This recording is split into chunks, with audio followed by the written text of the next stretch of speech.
Hi viewers, in the present class we will discuss rigid pavement design as per IRC.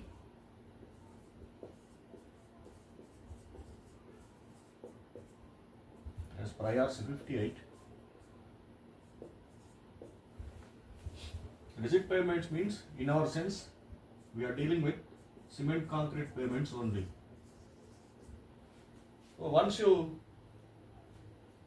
recognize cement concrete pavements, those are made in blocks.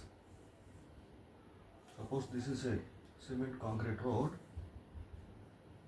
So these are different combinations of blocks will be there,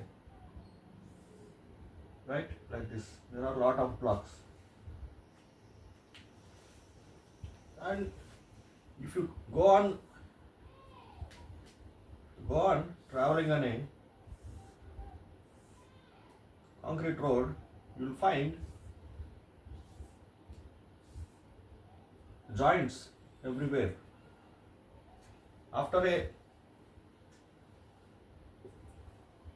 These are blocks of cement concrete slabs, and all these are transverse joints and longitudinal joints. See this blue color, we have a joint, longitudinal joint, and similarly transverse joints, right? And after a few blocks, say some 10 blocks, you will find a big gap. You will find a big gap. Similarly here, you will find a bigger gap. So these gaps, we will call it expansion joints, and all the other gaps, these gaps are contraction joints. So we have longitudinal and transverse joints, and once in a while you get expansion joints, and we have contraction joints everywhere. And now we are dealing with determining the gap between expansion joints. So gap between expansion joints we need, and gap between contraction joints, that is spacing between expansion joints and spacing between contraction joints. And we need, if at all any reinforcement is there, if at all any reinforcement, steel reinforcement along this, called dowel bars, and if at all any steel reinforcement is there along this, beyond tie bars. And first of all we need, what is the thickness of the slab? Thickness of the concrete slab, that is resting over base or subgrade, directly on the subgrade. So this pavement surface thickness we need. So during pavement design, we are concerned about thickness of pavement, expansion joints and the space between expansion joint, space between contraction joints, and reinforcement of tie bars and dowel bars. So in this present class, we will discuss what are the different types of loads, stresses induced while designing the rigid pavements. First we see, suppose consider a concrete block, right? And there is a wheel loading. So dual wheels are there. Dual wheel load is there. You consider only one wheel. Consider only one wheel. Consider only one wheel. And contact area. What is the contact area? Suppose this wheel load is here. This is the contact area. Suppose area is contact area and small a, let small a is the radius of contact area, and generally it is taken as 15 centimeter, and this contact area is actually elliptical in shape, but for simplicity we will consider this as circle and we will take radius of circle as 15 centimeter. And now there is a, this slab is over a subgrade, right? This slab is over a subgrade and there is reaction. So we have a term called L, that is, first we will discuss about K, that is modulus of subgrade reaction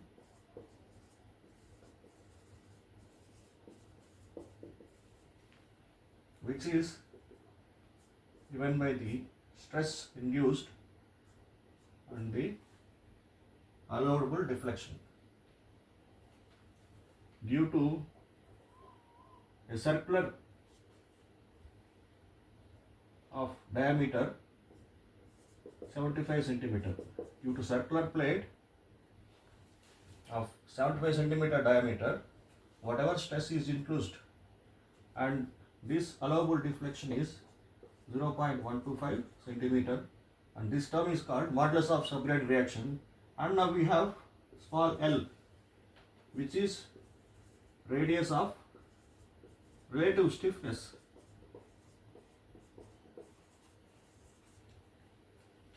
and according to Westergaard is given by EH cubed divided by 12k into 1 minus m square whole power 1 by 4, that is 0.25. So what is E? We know that is elastic modulus of cement concrete. So E is modulus of elasticity of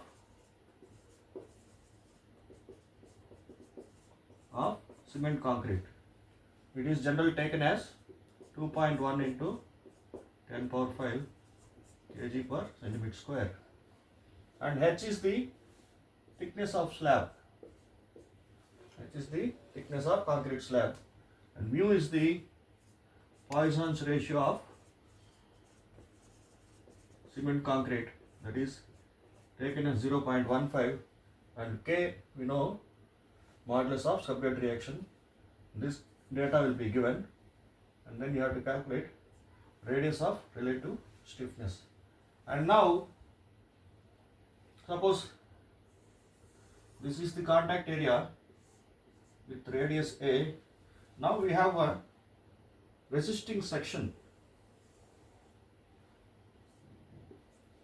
So the contact area, whatever contact area is there, should be resisted by the cement concrete slab, right? And that radius, let it be B. So that is radius of resisting section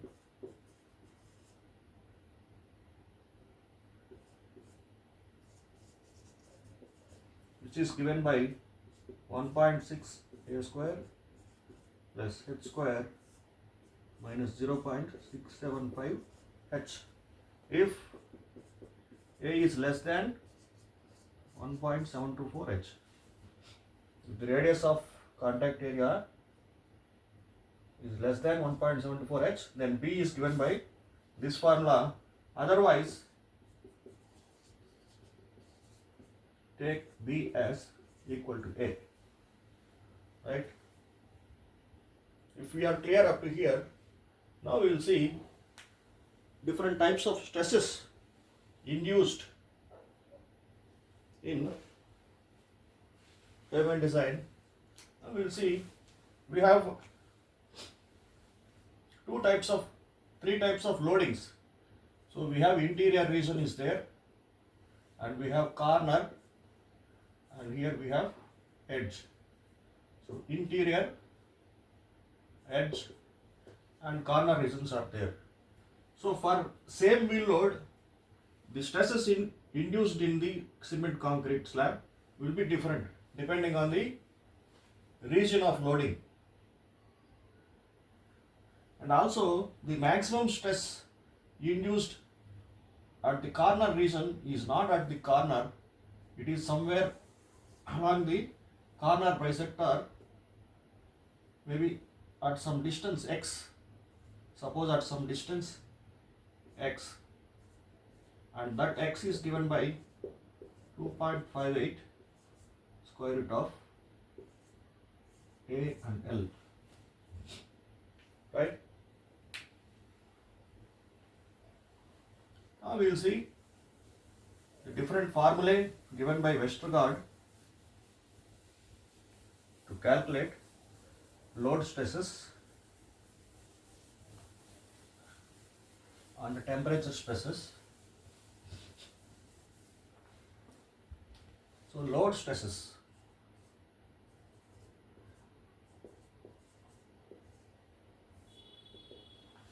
At interior, edge and corner. So load stress due to interior is given by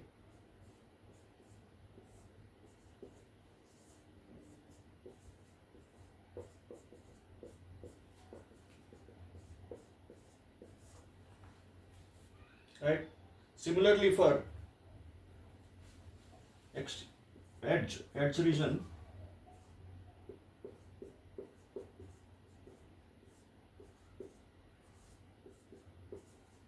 logarithm of L upon B is 0.359.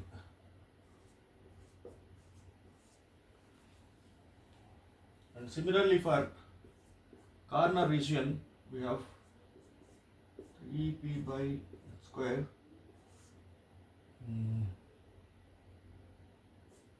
square root of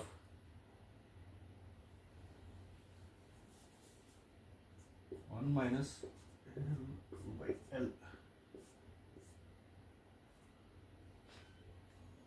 In some textbooks they are given like this for 1.2, and these are not the actual formula by IRC. IRC has made some recommendations and modifications to these formulae, and if you calculate upon seeing this, the wheel load is common here, and if you see this value you will get higher value. So at edges you will get higher value. Once we calculate by an example, then you will be able to know. Now temperature stresses. Now we will see temperature stresses.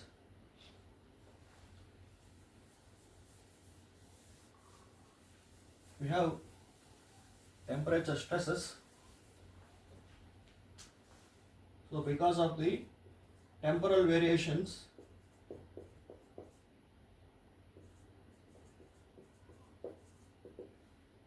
suppose this is a slab. So what will happen during a day as the sun goes on rising? So the temperature is normal here, and as the sun rises and the time goes on, so temperature will increase and the temperature will be transferred to the bottom by the evening, say by evening. So at midday, we have at midday highest temperature at the top fiber, right? And it tries to, and at the bottom fiber we have tensile stress.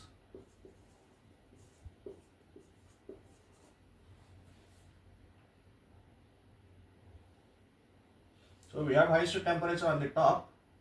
So at the bottom we have tensile stress. This is because of the daily variations. And now what will happen during summer? So we have warping stresses, that is bending stresses, because of daily temperature variations. Because of the heat transfer from top to bottom, generally that variations are higher during summer than in winter in our country.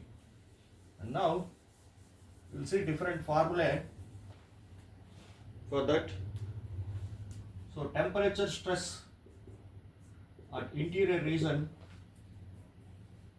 if you can gather in your strength of materials, you have formula like stress is given by some sigma x by 1 by E into sigma x minus mu into sigma y, something like that, because of the stresses in x and y directions.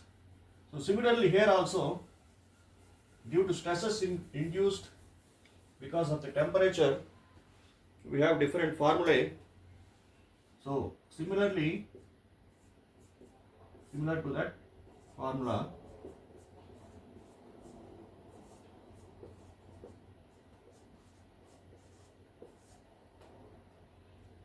so Cx and Cy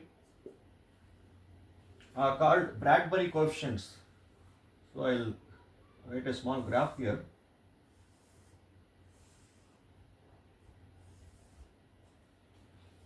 So this is 0 to say 1.2, and we have 0 to some 14.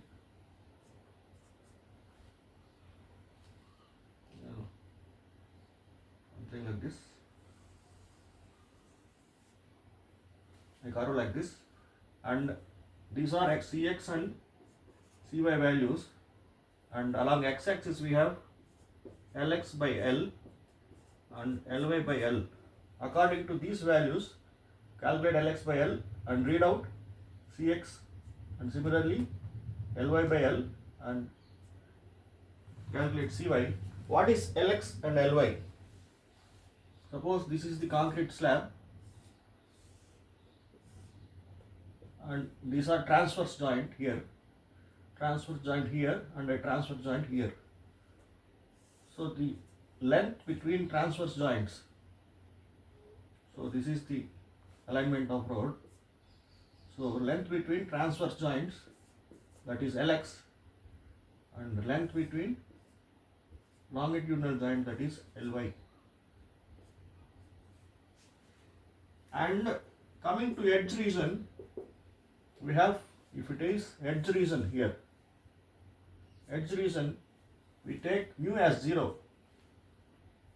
So in lateral direction, longitudinal direction, this edge we take Poisson's ratio as 0, and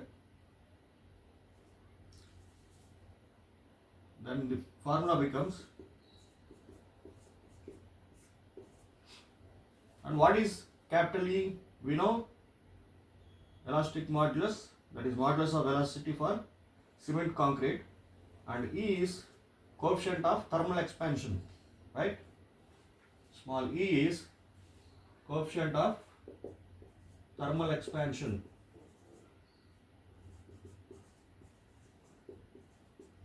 Per degree centigrade. And small t, what is t? T is maximum temperature variation within a day. So maximum temperature variation within a day.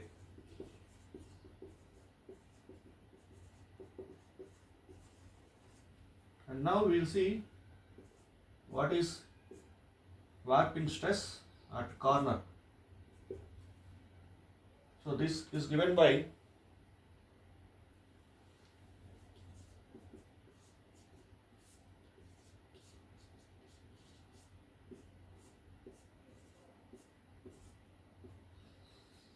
A and L, we know all these things.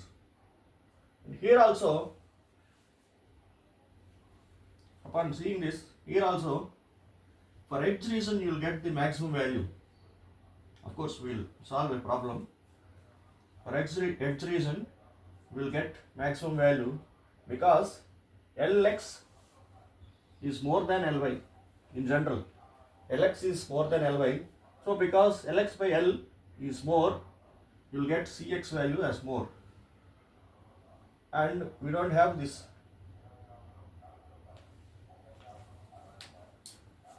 Now we will see in temperature stresses, we have warping stress due to daily variations. Now we will see frictional stress. Frictional stresses.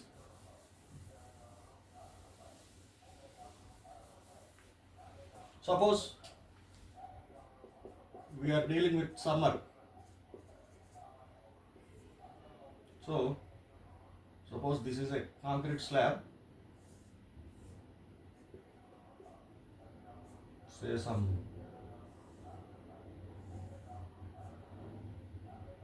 H.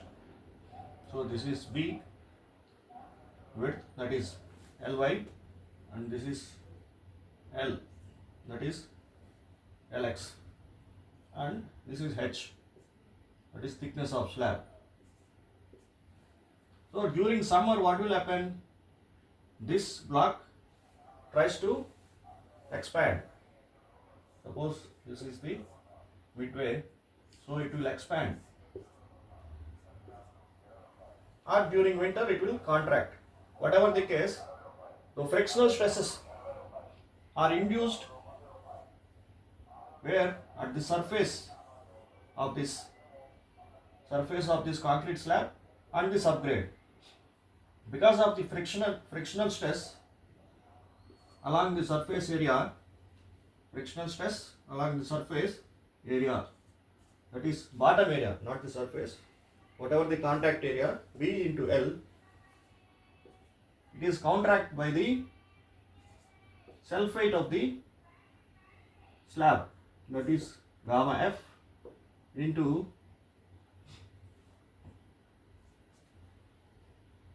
where F is coefficient of friction and volume is V into L by 2 into H.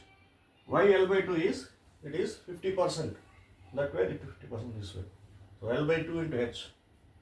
So this is unit weight of concrete, and this is friction coefficient.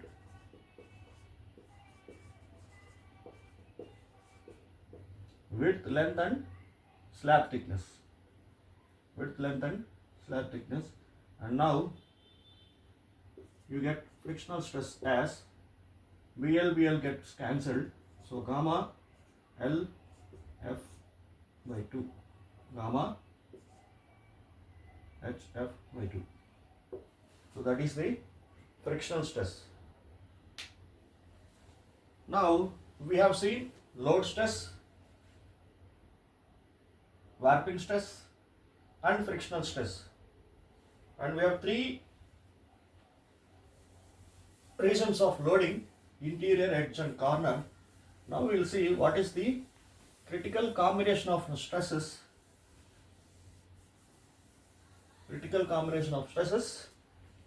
in cement concrete pavement.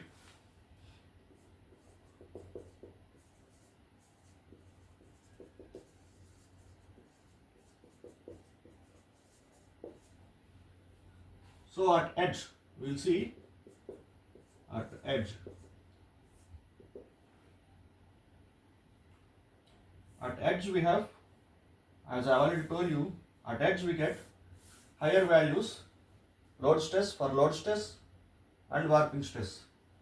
And we need wherever the tensile stress is induced. So at the top of the slab, and this is bottom fiber of the slab, suppose.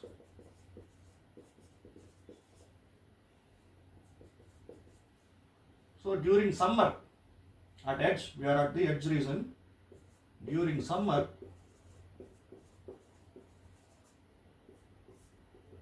total stress is equal to load stress plus load stress is tensile always. during summer or winter at edge or whatever, load stress is tensile, and we have due to temperature stress, that is warping stress, daily variations, we have tensile stress induced at the bottom fiber, so that is plus warping stress. And during summer, because of the expansion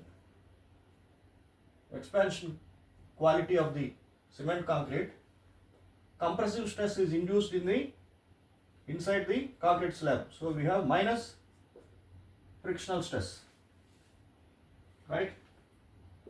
But during winter, total stress is load stress plus warping stress plus frictional stress. So frictional stress is compressive because the slab wants to contract, right? So the induced stress is tensile.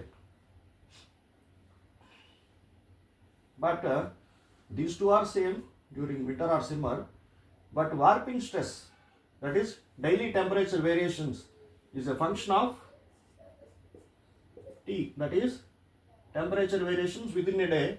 In summer it is very high, this T value is much more bigger than this value, so this is higher value, and the magnitude of frictional stress is very low. So magnitude of frictional stress is low. So whether you deduct or add, it won't make such difference.